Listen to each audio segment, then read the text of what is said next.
I said that Civ 7 is failing, and not surprisingly, some people reacted as though I'd punched Sid Meier in the face.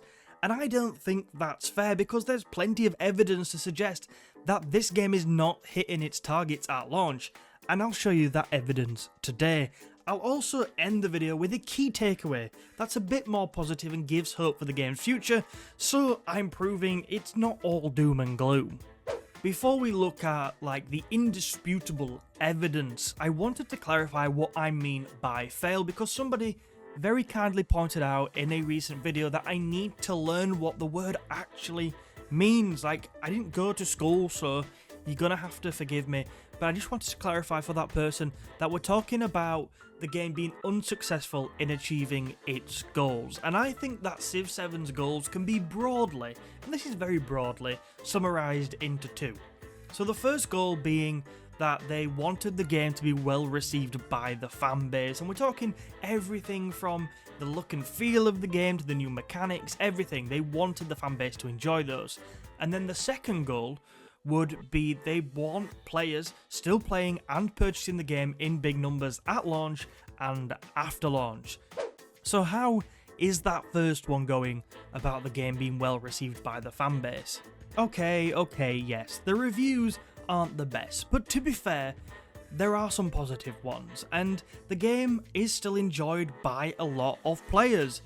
But I think it's fair to say that Firaxis would probably have liked a better response to the game's launch and its new mechanics, and I don't think that's particularly controversial.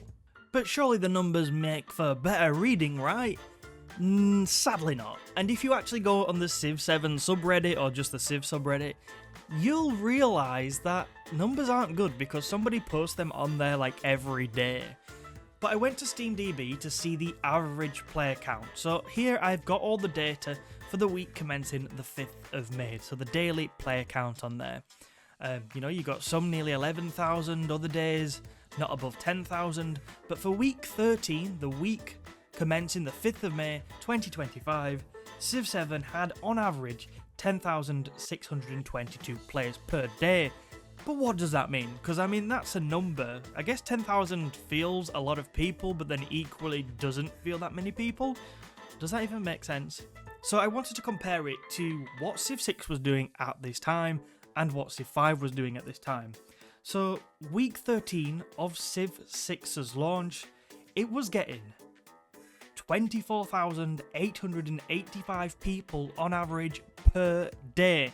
Now, you don't have to be a mathematical genius to realise it was getting a lot more players on a daily basis than Civ 7 is.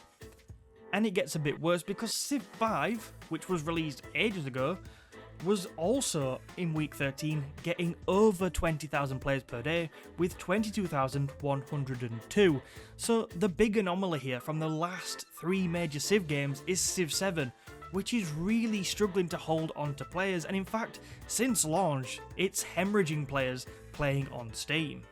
But because everybody was telling me that Civ 7 isn't actually doing that bad, I decided to look at what Civ 6 and Civ 5 are doing right now, because maybe just less people are playing video games, right? And no, because the same week, the week commencing the 5th of May 2025, Civ 6 had per day on average around 37,000 players, and the one that really shocked me was Civ 5 with an average 16,000 players. This is not a rejection of Civ, this is just a current rejection of Civ 7 in its current state, and that's those numbers are worse than I thought they would be when I looked into it for this video. The overall trend is pretty naff as well. As you can see, the game peaked at about 85,000 players, but since then, it's just hemorrhaged them. Week on week, it's gone down, there's a consistent pattern, but unfortunately the trend is just downwards. And one of the more concerning things is, even with big updates, if we think about the last big update we got around the end of April, where we got a rebalance of the food system, we got new resources, and there was just lots of work went into that patch, nothing changed really. It didn't see many players come back, it didn't affect the trend at all. So Civ 7 right now is showing no signs of bouncing back, as you maybe expect it would do when new content and big patches get released. Now, I'm very aware that some people think I'm just beating up on Civ for the sake of it, but I'm not. And to prove it, I wanted to actually end this video on a more positive note, because you can caveat some of the data I've shown, for example, by saying, well, aren't some players playing on console instead of Steam? Like, that was an option on launch for the first time with a major Civ game, and you could argue that, although I do doubt that it'd impact the numbers that much.